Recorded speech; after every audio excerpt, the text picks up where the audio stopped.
Namaku Alia. Anak kampung biasa dari keluarga sederhana yang sejak kecil bermimpi bisa kuliah tinggi dan membanggakan orang tuaku. Aku bukan berasal dari keluarga berada. Ayahku buruh bangunan, ibuku penjual gorengan di depan SD. Tapi kami hidup dengan penuh cinta dan harapan.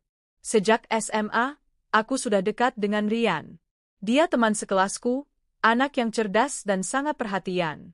Kami tumbuh bersama, sama-sama punya impian besar, ingin sukses, ingin mengangkat derajat orang tua. Hubungan kami bertahan hingga kuliah. Meski kuliah di kampus berbeda, kami selalu saling mendukung. Aku percaya padanya. Dia lelaki yang begitu baik dan setia, setidaknya itulah yang selalu kutanamkan di hati selama 10 tahun ini. Setelah lulus S1, aku mendapat beasiswa ke Jepang untuk melanjutkan S2 di bidang teknik sipil. Impianku jadi nyata. Tapi di sisi lain, aku juga harus menelan pil pahit, berpisah dengan Rian dan sahabatku, Dita. Dita itu sahabatku sejak kecil. Kami seperti saudara. Segala hal aku ceritakan padanya, termasuk hal-hal yang tidak kukatakan pada Rian. Aku kira dia adalah tempat paling aman untuk bersandar ketika aku lelah dan rindu kampung halaman. Berangkat ke Jepang bukan perkara mudah. Bahasanya asing, budaya dan cuaca sangat berbeda. Tapi aku tak ingin mengecewakan siapapun. Ku coba bertahan. Siang kuliah, malam bekerja paruh waktu di restoran. Kadang bersih-bersih kamar hotel. Aku rela tak belanja baju atau jalan-jalan. Semua kutabung. Kutulis dalam hati, untuk masa depan bersama Rian. Kami tetap komunikasi, meski kadang terhalang perbedaan waktu. Aku sering begadang hanya untuk bisa video call dengannya. Bahkan kadang, aku menangis karena merindukannya. Tapi Rian selalu bilang, tunggu aku, sayang. Setelah kamu lulus, kita langsung menikah. Ucapan itu jadi bahan bakarku. Tiap kali aku lelah, aku terbayang masa depan kami. Aku pulang, membawa ijazah, dan kami menikah sederhana, di halaman rumah, dengan Dita sebagai pengiring pengantin. Kupikir semua akan seindah itu. Dita juga sering menguatkanku. Kamu hebat banget, Lee. Aku bangga banget punya sahabat seperti kamu. Kalimat-kalimat manisnya selalu membuatku merasa hangat. Kadang kami video call bertiga, aku, Rian, dan Dita. Kami tertawa, mengenang masa SMA, masa kuliah. Kadang aku merasa hidupku lengkap. Waktu berjalan cepat. 2 tahun di Jepang kulalui dengan penuh perjuangan dan doa. Aku lulus cum laude, bahkan mendapat tawaran kerja tetap dari perusahaan Jepang tempat aku magang. Tapi hatiku terpaut pada tanah air. Aku ingin kembali, ingin melihat senyum ibuku, ingin memeluk ayahku, dan tentu saja, ingin memulai hidup bersama Rian. Kupersiapkan semuanya diam-diam. Aku pulang tanpa memberitahu siapapun, termasuk Rian dan Dita. Aku ingin membuat kejutan. Dalam benakku, aku sudah membayangkan ekspresi mereka saat melihatku berdiri di depan rumah. Aku membawa oleh-oleh, bahkan cincin kecil yang kubeli dari gajiku sendiri, untuk melamar balik Rian, secara simbolis. Hari itu, aku tiba di Bandara Soekarno-Hatta dengan perasaan haru. Langit Jakarta panas, tapi hatiku hangat. Dalam taksi menuju kampung, aku terus tersenyum. Kupandangi jalan-jalan yang mulai asing, tapi penuh kenangan. Jalan kecil menuju rumahku masih becek dan penuh genangan, tapi aku tak peduli. Hatiku melambung tinggi. Sesampainya di rumah, aku langsung sujud di kaki ibuku. Pelukannya, tangisannya, bau tubuhnya, semua membuatku merasa benar-benar pulang. Ayah tak kuasa membendung air matanya. Kami melepas rindu dengan sederhana tapi hangat. Esoknya, aku minta diantar untuk melihat rumah Rian. Kataku, aku ingin memberi kejutan. Ibuku sempat terlihat ragu, tapi aku tak menyadarinya. Dalam pikiranku, mungkin beliau hanya cemas karena aku belum istirahat. Tapi hatiku terlalu penuh harap untuk peka pada isyarat-isyarat itu.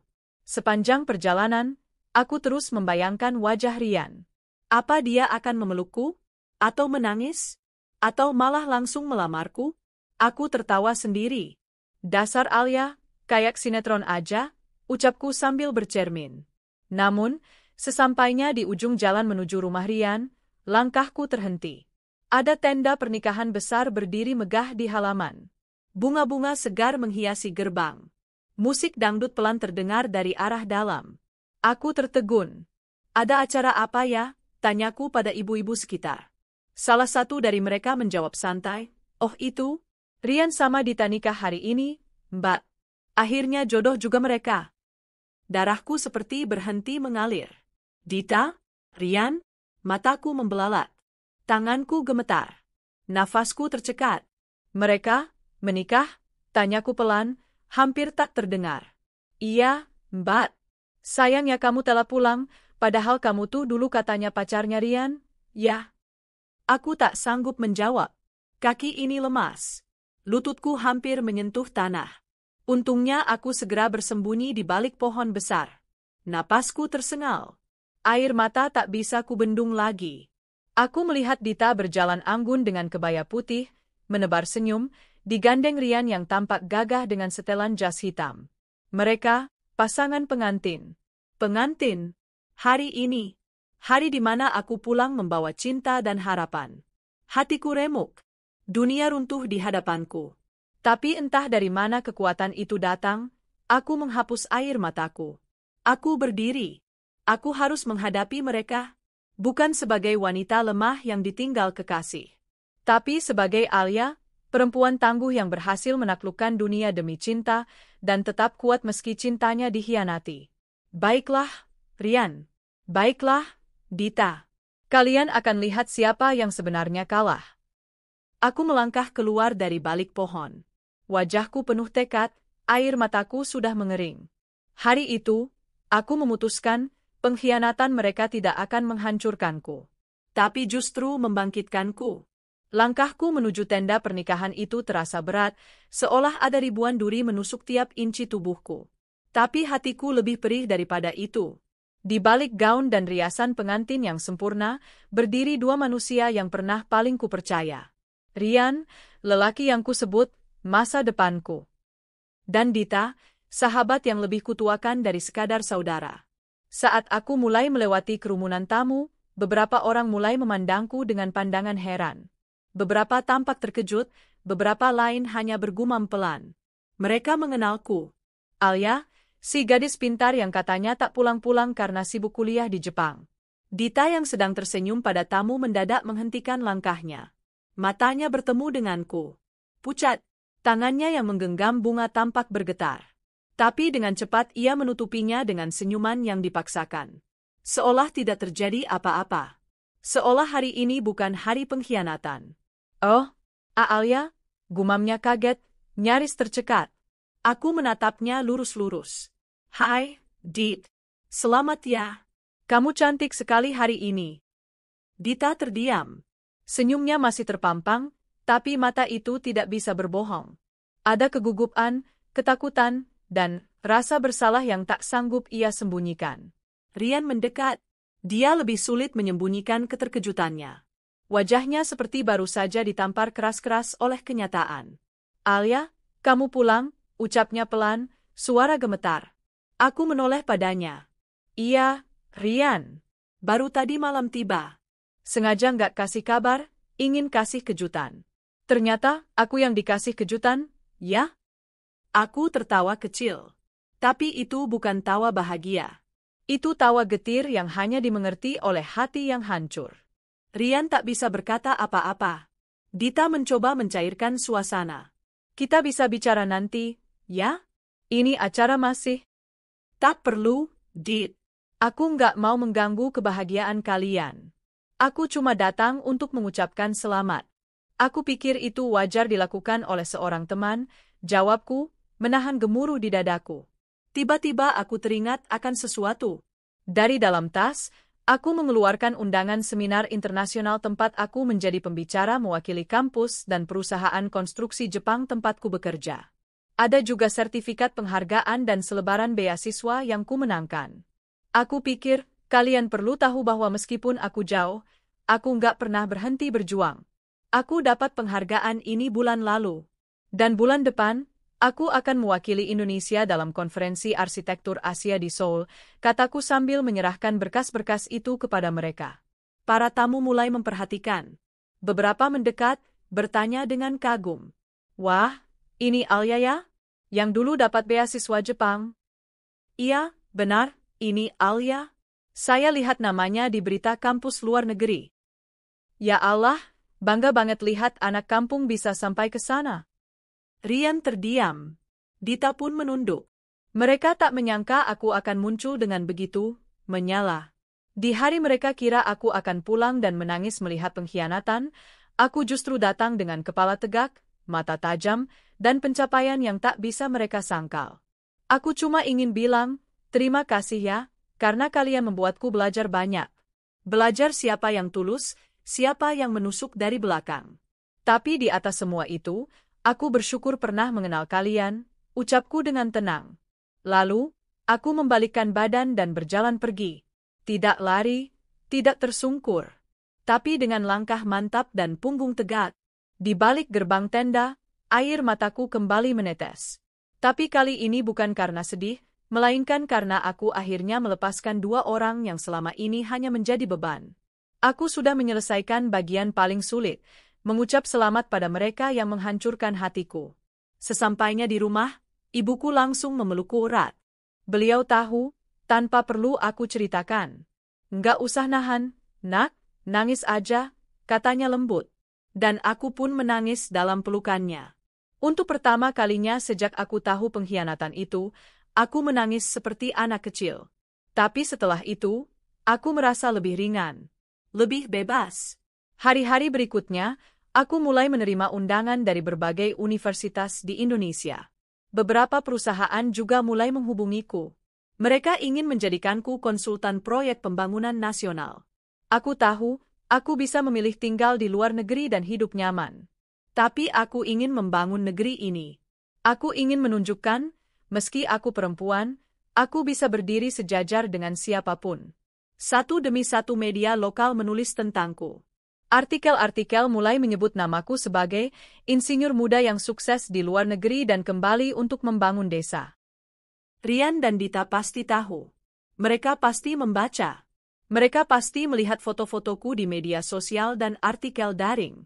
Tapi aku tak peduli. Aku tidak melakukan semua ini untuk membalas dendam.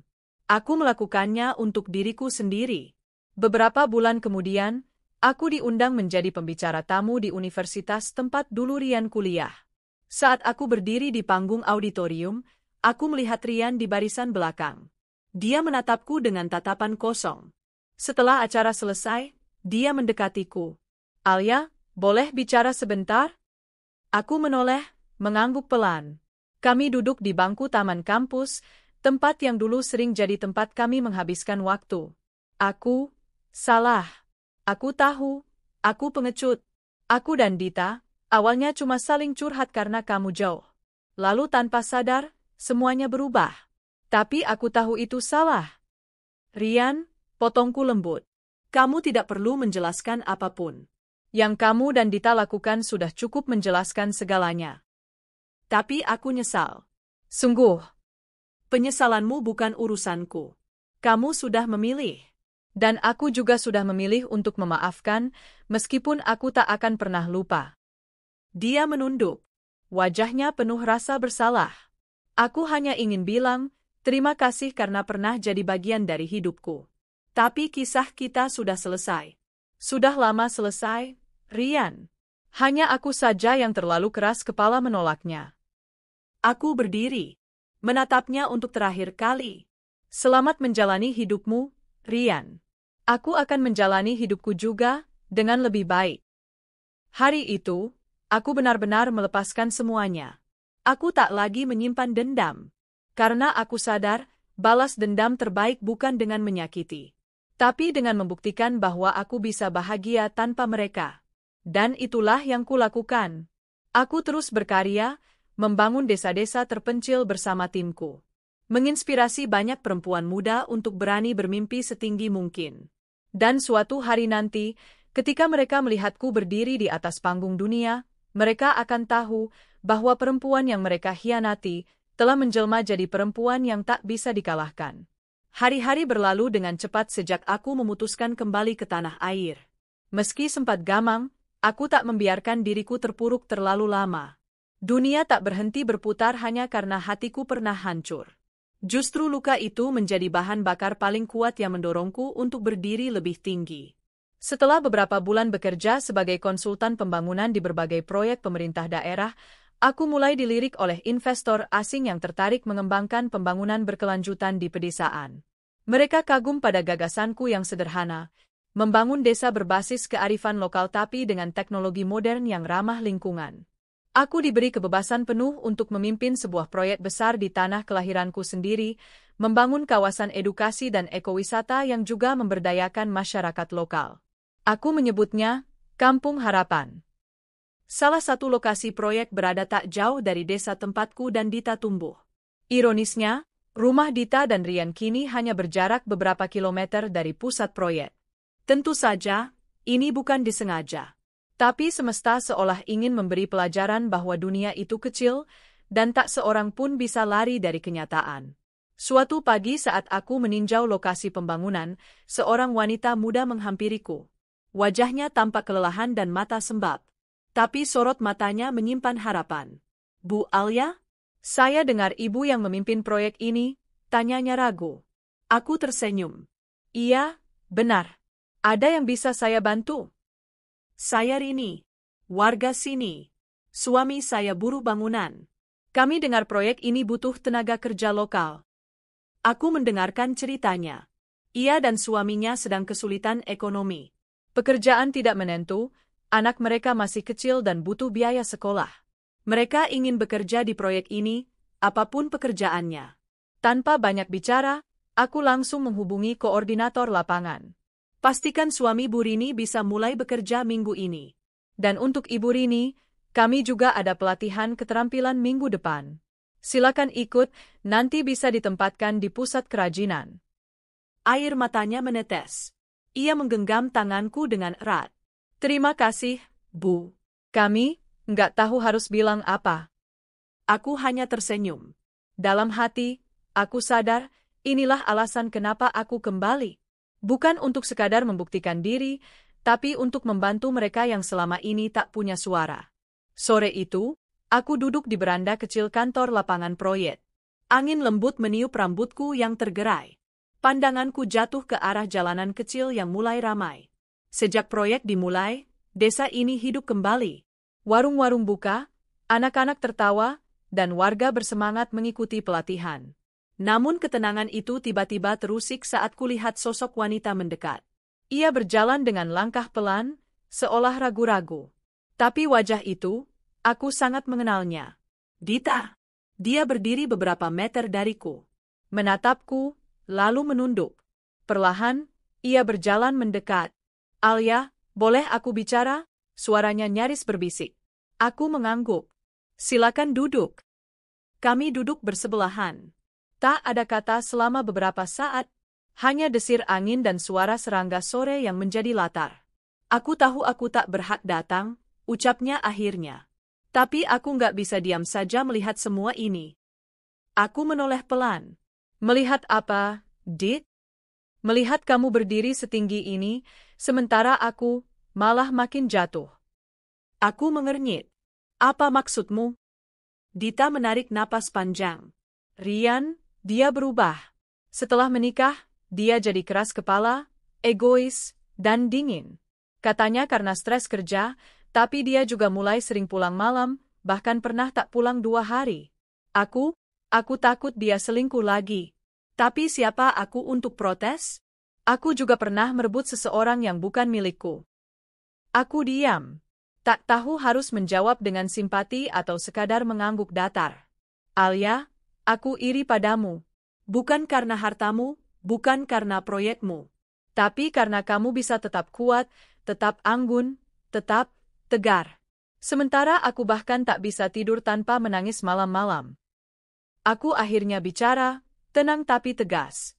"Dit, semua yang kamu lihat dari aku hari ini, bukan datang dalam sekejap. Itu hasil dari luka-luka yang aku rawat sendiri. Aku menangis juga, Dit. Hampir setiap malam selama setahun pertama aku di Jepang. Tapi aku memilih bangkit. Karena aku tahu, satu-satunya orang yang bisa menyelamatkanku adalah diriku sendiri. Matanya berkaca-kaca. Kamu benci aku. Aku menggeleng. Tidak. Aku sudah tidak punya energi untuk membenci. Aku memaafkanmu, Dit. Tapi itu bukan berarti aku lupa. Aku hanya memilih tak lagi menyimpan racun dalam hatiku. Dita terisak pelan. Aku tak menenangkannya. Aku tahu, itu bukan tugasku. Tapi saat ia berdiri untuk pergi, aku berkata, kalau kamu mau bekerja di proyek ini, pintu terbuka. Tapi bukan karena masa lalu kita. Melainkan karena aku percaya semua orang bisa berubah dan butuh kesempatan. Ia menatapku kaget, lalu mengangguk pelan. Terima kasih. Setelah dia pergi, aku duduk lama, merenung. Kadang semesta tak perlu kita balas dengan amarah. Ia akan menyusun skenario keadilan yang pelan, tapi telak. Malam harinya, aku menerima email dari direktur salah satu perusahaan teknologi Jepang yang dulu menjadi mentorku. Ia mengajakku bergabung dalam proyek besar internasional, pembangunan kota pintar di Asia Tenggara. Gajinya fantastis. Tapi yang membuatku takjub adalah, ia ingin menjadikanku pemimpin proyek regional dengan markas pusat di Indonesia. Aku membaca ulang email itu berkali-kali. Rasanya seperti mimpi. Aku teringat saat masih menjadi gadis kampung yang diejek karena berkulit gelap dan hidup sederhana. Dulu, orang tuaku bahkan sempat kesulitan membayar uang sekolah. Tapi aku tak pernah berhenti bermimpi. Hari ini, semua itu perlahan terbayar. Seminggu kemudian, peresmian Kampung Harapan digelar. Warga berdatangan, media meliput, dan anak-anak menari di panggung bambu yang kami bangun bersama. Saat aku berdiri di podium dan mulai berbicara, aku melihat banyak wajah penuh haru dan bangga. Di antara mereka, kulihat ibu dan ayahku. Mereka menatapku dengan mata berkaca, menggenggam tangan satu sama lain. Semua ini bukan tentang aku, kataku dalam pidato. Tapi tentang kita. Tentang mereka yang tak pernah menyerah. Tentang perempuan-perempuan desa yang bangkit. Tentang pemuda-pemudi yang mau belajar. Aku hanya jembatan. Kalianlah cahaya yang sebenarnya. Tepuk tangan bergemuruh. Kamera mengambil gambar dari berbagai sudut. Tapi yang paling kuingat adalah pelukan ibu setelah itu. Kamu anakku yang paling hebat, bisiknya. Aku tersenyum. Aku hanya ingin kalian bangga. Dan aku tahu, malam itu, langit pun ikut tersenyum. Karena gadis yang pernah ditinggalkan, kini berdiri paling terang di antara mereka semua. Semenjak proyek Kampung Harapan diresmikan, namaku mulai sering disebut-sebut di media lokal maupun nasional. Bukan hanya karena aku perempuan muda yang memimpin proyek besar, tapi karena aku juga membawa gagasan yang berbeda, kemajuan tanpa meninggalkan akar budaya. Di usia 30, aku masuk dalam daftar 10 tokoh perubahan tahun ini. Sebuah penghargaan yang tak pernah terbayang akan kucapai, terutama mengingat bagaimana aku pernah jatuh dan diremehkan. Namun di balik sorotan itu, aku tetap hidup sederhana. Aku masih menyapa warga dengan ramah, menyusuri gang kecil tanpa pengawalan, dan menikmati makanan di warung pinggir jalan. Hatiku kini terasa lebih ringan. Luka memang belum sepenuhnya sembuh, tapi aku sudah mampu tersenyum, dalam diam. Suatu siang yang terik, saat aku baru saja selesai memberikan pelatihan kepemimpinan untuk para pemuda desa, seorang staf menghampiriku tergesa-gesa. Bu Alia, ada tamu yang ingin bertemu. Katanya penting. Aku mengangguk. Siapa? Namanya Rian. Napas dan dadaku mendadak berat. Nama itu seperti palu godam yang mengetuk pintu kenangan. Tapi aku tetap tenang. Suruh dia tunggu di pendopo. Aku akan ke sana. Langkahku mantap, meskipun hatiku berdebar. Aku tak tahu untuk apa dia datang. Tapi aku juga tahu, aku tak bisa terus menghindar dari masa lalu. Hari ini mungkin saatnya untuk benar-benar menutup bab itu. Beberapa hari kemudian, aku menerima pesan dari kepala desa. Bu Alia, Dita ikut pelatihan kewirausahaan yang ibu adakan minggu lalu. Sekarang dia jadi relawan di koperasi wanita. Dia juga mulai terbuka dengan warga. Warga menyambutnya dengan baik. Saya kira ini awal yang bagus. Aku terdiam sejenak, lalu tersenyum. Mungkin benar, luka tak harus dilawan dengan amarah. Tapi dengan jalan keluar yang membuka peluang bagi semua. Saat aku pulang ke rumah orang tuaku, ibu menyambutku dengan pelukan hangat. Ayah sudah menyiapkan teh kesukaanku. Kami duduk di teras rumah sederhana, berbagi cerita. Aku menatap langit sore yang mulai menguning. Bu, ayah, kalian bangga padaku? Tanyaku pelan. Mereka menatapku bersamaan. Ayah mengangguk, ibu menggenggam tanganku. Kami tidak hanya bangga, Nak. Kami bersyukur punya anak sekuat kamu. Kamu dihancurkan, tapi tak membalas. Kamu dikhianati, tapi tak menaruh dendam. Itulah keberhasilan yang sesungguhnya. Air mata menetes di pipiku. Tapi kali ini bukan karena sedih. Tapi karena penuh. Sore itu aku menulis di jurnal pribadiku. Mereka pernah meninggalkanku, menghancurkan kepercayaanku. Tapi aku memilih tidak tinggal dalam reruntuhan. Aku bangun istana dari batu-batu yang mereka lemparkan padaku. Dan kini, aku berdiri tinggi, dengan luka yang sudah menjadi pelajaran, dengan hati yang sudah kupulihkan sendiri. Ini bukan akhir, tapi ini awal dari hidup yang baru. Aku, Alia, perempuan yang pernah dikhianati, tapi tak pernah kalah. Setelah konferensi di Singapura, hidupku berubah lebih cepat daripada yang pernah kubayangkan. Proyek desa digital berkembang pesat. Setiap minggu ada saja utusan dari universitas, organisasi internasional, atau pemerintah daerah yang datang untuk belajar dari konsep yang kami terapkan di desa kecil itu. Aku tidak pernah mencari panggung, tapi ternyata dunia yang mencariku. Namun meski sibuk, aku tetap setia pada akar yang kupilih, hidup yang sederhana, dekat dengan rakyat, dan jauh dari kemewahan yang berlebihan. Tapi satu hal yang masih kosong, hati. Ya, hati ini belum terbuka untuk cinta yang baru. Setelah dikhianati oleh dua orang yang paling aku percayai, aku merasa seperti tak layak atau tak ingin lagi terlibat dalam hubungan yang rumit. Hingga suatu hari, takdir memainkan peran lain. Aku dijadwalkan menjadi pembicara tamu di sebuah universitas negeri di kota kecil di Jawa Tengah. Mereka sedang mengadakan seminar tentang inovasi berbasis komunitas.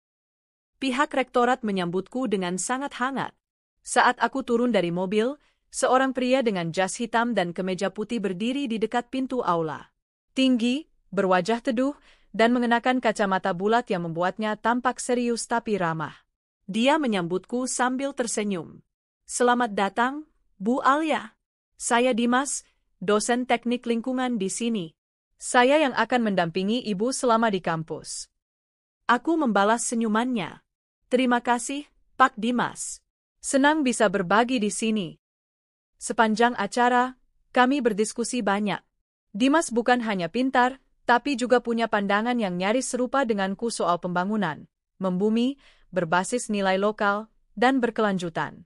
Ia juga aktif membina mahasiswa untuk melakukan pengabdian masyarakat. Cara bicaranya tenang, tidak banyak janji muluk, tapi sangat mendalam. Seusai seminar, kami minum kopi di taman kampus. Ia tertawa kecil setelah aku menceritakan betapa gugupnya aku pertama kali presentasi di forum internasional dulu. Kalau dilihat dari luar, ibu tampak begitu percaya diri. Padahal ternyata sama manusiawinya seperti kami, ya, katanya sambil tersenyum. Aku terkekeh. Percayalah, rasa gugup itu tidak pernah benar-benar hilang. Kita hanya belajar menyembunyikannya dengan senyuman. Sore itu, obrolan kami begitu alami, tak seperti pendekatan laki-laki kebanyakan yang sok kagum dan berusaha mengesankan. Dimas lebih banyak mendengarkan. Dan entah kenapa, untuk pertama kalinya dalam bertahun-tahun, aku merasa nyaman. Kami mulai bertukar kabar lewat email, lalu pesan singkat. Tak setiap hari, tapi saat mengobrol, rasanya hangat. Tanpa basa-basi, tanpa drama. Suatu malam, aku menerima pesan darinya. Alia, boleh jujur? Aku terinspirasi dari perjalananmu. Kamu luka, tapi tidak menulari orang lain dengan amarahmu. Itu luar biasa. Aku membalas pelan. Aku hanya mencoba bertahan. Mas, kalau bisa membagi luka jadi kekuatan untuk orang lain, kenapa tidak? Beberapa hari kemudian, aku menerima pesan dari kepala desa. Bu Alia, Dita ikut pelatihan kewirausahaan yang ibu adakan minggu lalu. Sekarang dia jadi relawan di koperasi wanita. Dia juga mulai terbuka dengan warga. Warga menyambutnya dengan baik. Saya kira ini awal yang bagus. Aku terdiam sejenak, lalu tersenyum. Mungkin benar, luka tak harus dilawan dengan amarah. Tapi dengan jalan keluar yang membuka peluang bagi semua. Saat aku pulang ke rumah orang tuaku, ibu menyambutku dengan pelukan hangat. Ayah sudah menyiapkan teh kesukaanku. Kami duduk di teras rumah sederhana, berbagi cerita. Aku menatap langit sore yang mulai menguning. Bu, Ayah, kalian bangga padaku? Tanyaku pelan. mereka menatapku bersamaan. Ayah mengangguk, ibu menggenggam tanganku. Kami tidak hanya bangga, Nak. Kami bersyukur punya anak sekuat kamu. Kamu dihancurkan, tapi tak membalas. Kamu dikhianati, tapi tak menaruh dendam. Itulah keberhasilan yang sesungguhnya. Air mata menetes di pipiku. Tapi kali ini bukan karena sedih. Tapi karena penuh. Sore itu aku menulis di jurnal pribadiku. Mereka pernah meninggalkanku, menghancurkan kepercayaanku. Tapi aku memilih tidak tinggal dalam reruntuhan. Aku bangun istana dari batu-batu yang mereka lemparkan padaku. Dan kini, aku berdiri tinggi. Dengan luka yang sudah menjadi pelajaran. Dengan hati yang sudah kupulihkan sendiri. Ini bukan akhir. Tapi ini awal dari hidup yang baru. Aku, Alia. Perempuan yang pernah dikhianati, tapi tak pernah kalah. Setelah konferensi di Singapura, hidupku berubah lebih cepat daripada yang pernah kubayangkan. Proyek desa digital berkembang pesat. Setiap minggu ada saja utusan dari universitas, organisasi internasional, atau pemerintah daerah yang datang untuk belajar dari konsep yang kami terapkan di desa kecil itu. Aku tidak pernah mencari panggung, tapi ternyata dunia yang mencariku. Namun meski sibuk, aku tetap setia pada akar yang kupilih, hidup yang sederhana, dekat dengan rakyat, dan jauh dari kemewahan yang berlebihan. Tapi satu hal yang masih kosong, hati. Ya, hati ini belum terbuka untuk cinta yang baru.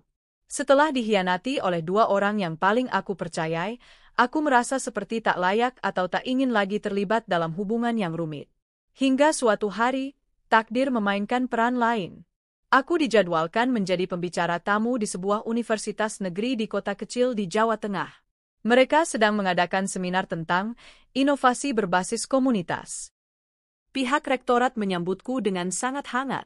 Saat aku turun dari mobil, seorang pria dengan jas hitam dan kemeja putih berdiri di dekat pintu aula.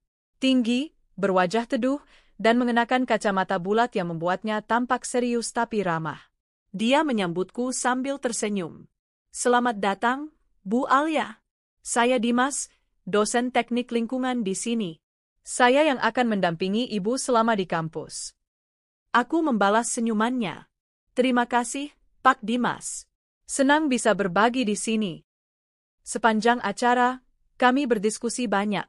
Dimas bukan hanya pintar, tapi juga punya pandangan yang nyaris serupa denganku soal pembangunan, membumi, berbasis nilai lokal, dan berkelanjutan. Ia juga aktif membina mahasiswa untuk melakukan pengabdian masyarakat. Cara bicaranya tenang, tidak banyak janji muluk, tapi sangat mendalam. Seusai seminar, kami minum kopi di taman kampus. Ia tertawa kecil setelah aku menceritakan betapa gugupnya aku pertama kali presentasi di forum internasional dulu. Kalau dilihat dari luar, ibu tampak begitu percaya diri. Padahal ternyata sama manusiawinya seperti kami, ya, katanya sambil tersenyum. Aku terkekeh. Percayalah, rasa gugup itu tidak pernah benar-benar hilang. Kita hanya belajar menyembunyikannya dengan senyuman. Sore itu, obrolan kami begitu alami. Tak seperti pendekatan laki-laki kebanyakan yang sok kagum dan berusaha mengesankan. Dimas lebih banyak mendengarkan. Dan entah kenapa, untuk pertama kalinya dalam bertahun-tahun, aku merasa nyaman. Kami mulai bertukar kabar lewat email, lalu pesan singkat. Tak setiap hari. Tapi saat mengobrol, rasanya hangat. Tanpa basa-basi. Tanpa drama. Suatu malam, aku menerima pesan darinya. Alia, boleh jujur? Aku terinspirasi dari perjalananmu. Kamu luka, tapi tidak menulari orang lain dengan amarahmu. Itu luar biasa. Aku membalas pelan. Aku hanya mencoba bertahan. Mas, kalau bisa membagi luka jadi kekuatan untuk orang lain, kenapa tidak? Hari-hari berikutnya, pertemuan kami makin sering. Awalnya karena urusan kerja, proyek bersama kampusnya dengan desaku. Tapi perlahan, suasana jadi berbeda. Bukan karena ada cinta, tapi karena kami sama-sama bisa menjadi diri sendiri tanpa topeng. Hingga akhirnya, pada sebuah pagi yang cerah, Dimas datang ke rumah ibuku. Aku sedang menyiapkan sarapan bersama ibu saat dia mengetuk pintu. "Ibu?" "Mas Dimas datang," kataku sambil menatap ibu yang langsung tersenyum penuh arti. Dimas datang membawa bunga dan kue buatan ibunya. "Saya hanya ingin bersilaturahmi, Bu. Juga ingin bicara dengan Alia." Kami duduk di teras. Dimas terlihat gugup, tapi matanya penuh keyakinan. "Alia," katanya sambil menatap lurus padaku, "aku tahu kamu pernah disakiti. Aku tahu kamu mungkin belum sepenuhnya sembuh. Tapi aku tidak datang untuk menggantikan siapapun. Aku hanya ingin menawarkan satu hal, kebersamaan yang jujur." Aku terdiam. Mataku panas. Ini bukan kalimat gombal. Ini pernyataan yang tulus. Aku tahu itu. "Dimas, aku tidak bisa janji akan langsung membuka hati. Tapi aku tahu satu hal, bersamamu, aku tidak takut menjadi diriku sendiri." Ia tersenyum. "Itu saja sudah cukup. Aku bersedia menunggu." Dan disitulah semua dimulai. Bukan kisah cinta yang meledak-ledak, tapi yang tumbuh perlahan. Seperti tanaman yang dirawat sabar. Kami belajar mengenal luka masing-masing, belajar menghargai ruang pribadi, dan menumbuhkan rasa saling percaya yang dulu pernah hancur dalam hidupku. Beberapa bulan kemudian, aku diundang ke acara penghargaan nasional sebagai tokoh perempuan inovatif. Saat berjalan di red carpet sederhana bersama Dimas yang mendampingiku, banyak jurnalis menyorot kami. "Alia, siapa pria tampan di sampingmu?" Aku tersenyum. Teman diskusi terbaikku. Dan seseorang yang mengajarkanku mencintai tanpa takut. Mereka bersorak kecil. Tapi bagiku, sorakan itu bukan yang utama. Yang utama adalah kenyataan bahwa aku bisa mencintai lagi. Dengan kepala dingin dan hati yang hangat. 1 tahun setelah kami mulai dekat, Dimas melamarku. Di tempat yang sangat sederhana, pendopo desa tempat aku memulai segalanya. Hanya ada ibu, ayah, warga desa, dan beberapa anak kecil yang menabur bunga. "Alia, kamu telah mengubah banyak hidup orang. Izinkan aku menjadi salah satu di antaranya. Izinkan aku mendampingimu, bukan karena kamu kuat, tapi karena aku ingin jadi tempat kamu bersandar." Tangis itu tak bisa kubendung. Aku mengangguk sambil berkata, "Ya, Dimas. Aku izinkan." Rian datang juga di pernikahanku. Diam-diam. Aku tahu, karena ia meninggalkan sepucuk surat di tangan seorang anak kecil yang memberikannya padaku setelah acara usai. "Selamat, Alia. Kamu menang. Bukan karena kamu membalas dendam, tapi karena kamu mampu memilih bahagia tanpa menjatuhkan siapapun. Terima kasih karena kamu tetap jadi kamu. Dunia ini butuh lebih banyak orang sepertimu." Aku menangis lagi. Tapi kali ini tangis syukur. Bahwa akhirnya, aku benar-benar telah sembuh. Hari-hari setelah pernikahan kami bukanlah dongeng seperti di film romantis. Tidak ada adegan bulan madu ke Eropa atau pesta mewah penuh kemilau. Pernikahan kami dimulai dengan kesederhanaan, 2 orang yang sama-sama pernah terluka, memilih untuk membangun hidup baru dengan saling mendukung, bukan saling menuntut. Kami tinggal di rumah kecil di pinggir desa. Sebuah rumah tua peninggalan orang tua Dimas yang sudah direnovasi dengan sentuhan tradisional dan modern. Dapur terbuka yang menghadap kebun, ruang kerja di sudut belakang rumah, dan kamar kecil yang nyaman. "Rumah ini enggak besar, tapi cukup untuk cinta yang besar," kata Dimas suatu pagi sambil menyeduh teh jahe. Aku tersenyum. "Selama kamu di sini, aku tak butuh istana." Kami membagi waktu dan peran dengan adil. Aku masih aktif memimpin proyek digital desa dan sesekali menerima undangan seminar. Dimas tetap menjadi dosen, tapi juga membantu mengembangkan program pengabdian masyarakat bersama para mahasiswanya. Tiap sore kami duduk di teras, minum teh sambil membaca atau berdiskusi tentang ide-ide baru. Rasanya seperti hidup yang tak pernah kutahu aku inginkan, damai, tenang, penuh kehadiran. Tapi tentu saja, hidup tidak selalu manis. 3 bulan setelah pernikahan, Aku mendapat kabar bahwa proyekku akan mendapat pendanaan besar dari lembaga internasional. Aku diundang ke Jepang untuk presentasi dan penandatanganan kerjasama. Kabar ini seharusnya membuatku senang, tapi di dalam hati ada kekhawatiran.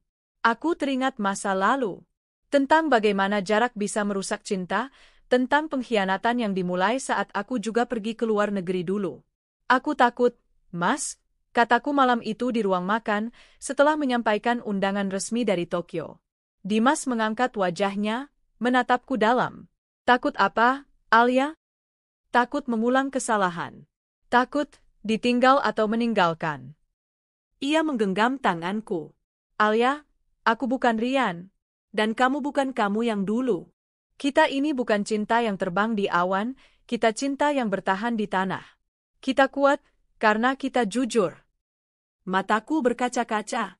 Kamu yakin kita akan baik-baik saja? Dimas tersenyum.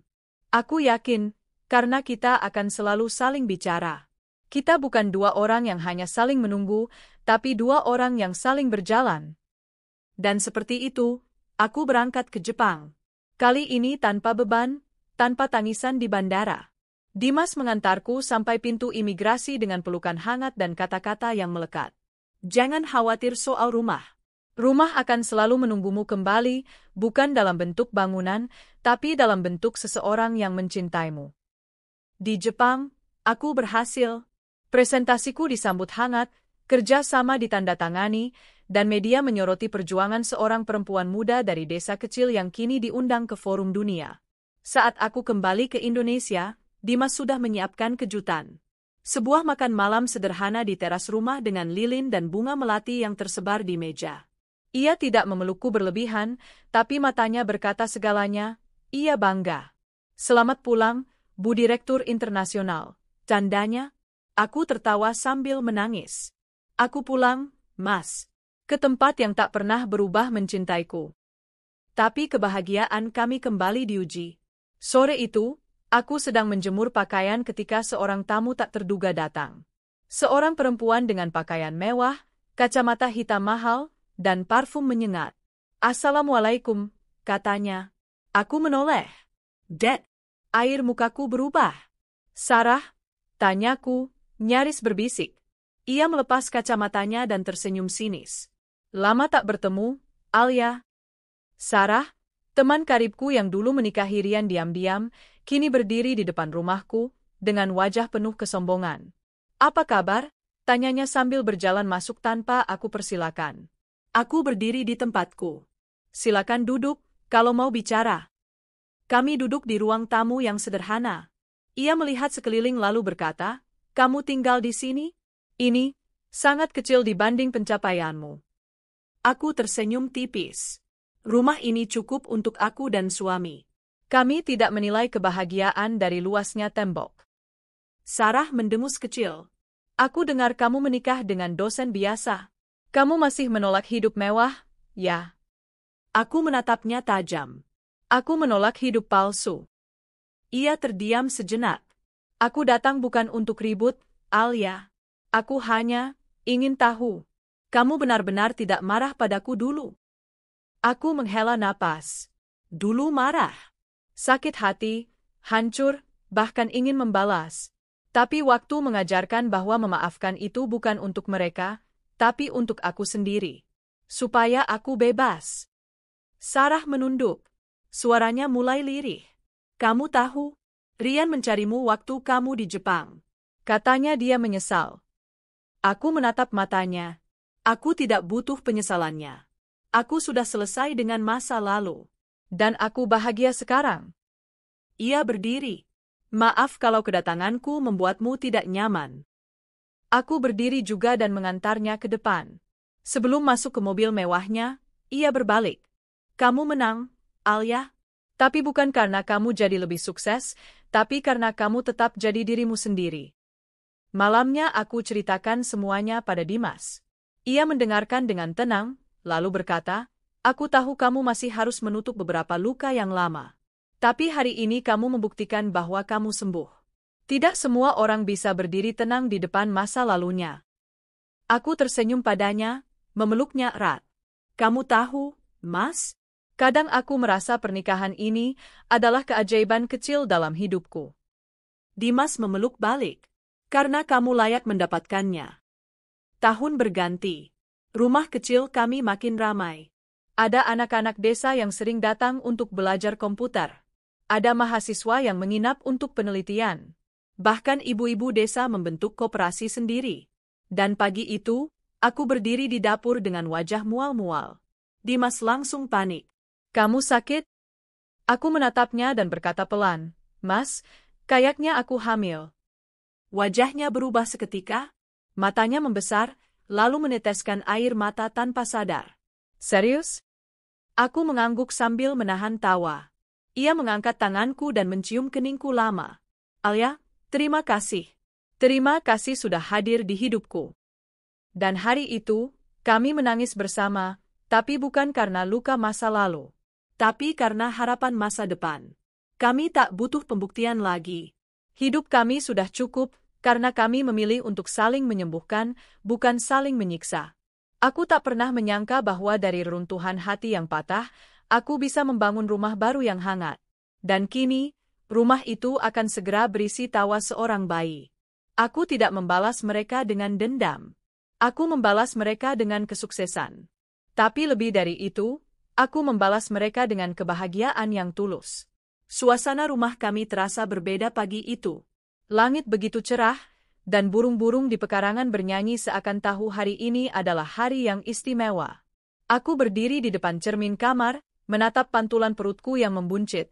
Usia kandunganku sudah menginjak 8 bulan. Dimas masuk ke kamar sambil membawa semangkuk bubur ayam kesukaanku. Sarapan dulu ya, calon ibu hebat. Aku tersenyum dan duduk perlahan. Tangannya sigap menopangku. Dalam diam kami saling pandang, saling tersenyum. Tak butuh kata-kata, rasa bahagia itu sudah cukup berbicara. Sudah terpikir mau kasih nama siapa untuk bayi kita? Tanyanya lembut. Aku mengangguk. Kalau perempuan, namanya Laila. Kalau laki-laki, Raka. Kenapa Raka? Aku menatap mata Dimas, lalu tersenyum. Raka artinya pelindung. Aku ingin dia tumbuh jadi seseorang yang bisa melindungi, bukan menyakiti. Dimas mengangguk pelan. Dan kalau Laila? Laila artinya malam yang indah. Karena bahkan di kegelapan, dia tetap bisa membawa keindahan. Dimas memelukku pelan. Kamu memang selalu tahu caranya menyembuhkan, Alia. Hari-hariku diisi dengan tenang. Para ibu di desa sering datang untuk membantu menyiapkan perlengkapan bayi. Mahasiswa-mahasiswa Dimas pun rajin mampir, membawa buah tangan atau sekadar membantu berkebun. Tak terasa aku mulai dikenal lebih luas, bukan hanya sebagai pegiat sosial, tapi juga sebagai simbol perempuan tangguh yang bangkit dari luka. Beberapa media lokal bahkan meliput kegiatanku bersama desa. Namun, hari itu datang seperti badai. Pagi yang biasa berubah menjadi tidak biasa ketika sebuah mobil hitam mewah berhenti di depan rumah kami. Dari dalamnya turun seorang pria dengan penampilan necis dan wajah yang tak pernah kulupa, Rian. Aku tertegun. Tubuhku membeku. Nafasku tercekat. Dimas yang baru saja keluar dari dapur juga ikut melihat. Matanya sempat menatapku, menanyakan tanpa suara apakah aku baik-baik saja. Aku hanya mengangguk kecil. Rian melangkah mendekat. Wajahnya canggung, seperti seseorang yang tahu bahwa kehadirannya mungkin tak diinginkan. Hai, Alia, ucapnya pelan. Rian, ucapku datar. Dimas mendekat dan berdiri di sampingku. Rian menatapnya, lalu mengangguk sopan. Kamu pasti Dimas? Iya, jawab suamiku singkat. Aku tidak bermaksud mengganggu. Aku hanya ingin meminta maaf, Alia. Aku tak menjawab. Di dalam diriku, ribuan perasaan datang silih berganti, marah, bingung, jijik, dan juga kosong. Aku tahu semua ini sudah lama berlalu. Tapi aku tidak bisa tenang sebelum menyampaikannya langsung. Aku telah menghancurkan seseorang yang benar-benar mencintaiku. Aku bodoh. Sarah, dia pergi 3 bulan lalu. Kami bercerai. Aku masih diam. Rian menarik napas panjang. Aku pikir hidupku sudah lengkap. Tapi ternyata, aku membangun semuanya di atas pengkhianatan. Dan aku jatuh, Alia. Aku jatuh sangat dalam. Aku memejamkan mata sejenak, lalu membuka lagi dengan tenang. Aku bukan Tuhan, Ryan. Aku tidak bisa menghapus masa lalu. Tapi aku bisa memilih apa yang ingin kubawa ke masa depan. Ia menunduk. Aku sudah memaafkanmu, lanjutku. Tapi bukan karena kamu layak dimaafkan, melainkan karena aku pantas untuk bebas dari beban. Ryan menitikkan air mata. Terima kasih, Alia. Sekarang, pergilah. Aku sudah punya hidupku sendiri. Aku harap kamu juga bisa menemukan caramu untuk memperbaiki hidupmu. Ia melirik perutku yang besar, lalu menatapku dengan mata sendu. Kamu akan jadi ibu yang hebat. Dan Dimas, dia pria yang beruntung. Dimas mengangguk sopan. Saya tidak beruntung, Mas. Saya hanya belajar untuk tidak menyia-nyiakan apa yang sudah Tuhan percayakan. Ryan mengangguk dan pergi tanpa kata lain. Mobilnya menjauh, meninggalkan kepulan debu dan jejak yang tak lagi penting. Malamnya, aku duduk di teras bersama Dimas. Angin malam mengusap wajahku perlahan. Kamu baik-baik saja? Tanya Dimas sambil memegang tanganku. Aku menoleh padanya dan tersenyum. Aku merasa ringan. Seperti akhirnya bisa mengubur semuanya tanpa dendam. Kamu kuat sekali? Aku menggeleng. Bukan kuat, Mas. Aku hanya terlalu lama menanggungnya. Hari ini, aku menyerahkan semuanya. Dan aku lega.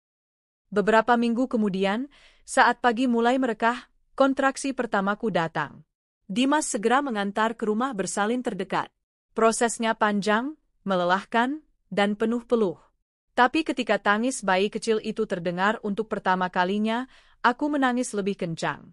Itu, Laila? Bisikku sambil menatap putri kecilku yang mungil dan cantik. Dimas menangis sambil mencium keningku. Kamu luar biasa, Alia. Kamu melahirkan bukan cuma anak kita, tapi juga harapan baru. Kami menamai bayi kami Laila Alyani Ramaditya.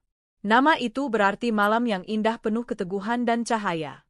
Dan sejak saat itu, rumah kecil kami semakin hidup. Tawa Laila memenuhi setiap sudut. Para tetangga dan anak-anak desa menyambutnya seperti malaikat kecil yang membawa berkah. Tahun demi tahun berlalu. Koperasi desa berkembang pesat. Sekolah informal yang kami dirikan telah melahirkan puluhan anak berprestasi. Banyak yang melanjutkan kuliah dengan beasiswa, dan beberapa sudah menjadi penggerak desa mandiri lainnya. Aku diundang menjadi pembicara di banyak forum nasional. Bukan karena kisah sedihku, tapi karena kisah perjuanganku. Suatu hari, aku berdiri di atas panggung besar. Di hadapan ratusan orang, aku menceritakan perjalanan hidupku, dari pengkhianatan, kehancuran, bangkit, hingga ke titik ini. Aku pernah dikhianati oleh orang yang paling aku percaya, kataku dengan suara tegas. Tapi aku tidak biarkan itu jadi akhir. Aku jadikan itu titik awal. Tepuk tangan membahana. Aku tidak membalas mereka dengan kemarahan. Aku membalas mereka dengan pencapaian. Aku tidak membalas dengan air mata, tapi dengan senyum. Dan aku tidak membalas dengan dendam, tapi dengan pengampunan. Malam itu, saat aku dan Dimas menemani Laila belajar menulis di ruang tengah, aku menyadari sesuatu. Hidupku memang tak berjalan seperti rencana awal. Tapi justru karena itu, aku bisa menemukan versi terbaik dari diriku. Aku bukan Alia yang ditinggalkan. Bukan Alia yang dihancurkan. Aku adalah Alia yang memilih bangkit. Dan di rumah kecil ini, dengan suami yang mencintai dengan tulus dan anak yang tumbuh bahagia, aku tahu satu hal pasti. Bahagia itu bukan tentang siapa yang kita miliki, tapi bagaimana kita mencintai diri sendiri, memaafkan, dan melangkah dengan kepala tegak meski pernah jatuh sejatuh-jatuhnya. Aku bahagia. Dan itu, lebih dari cukup.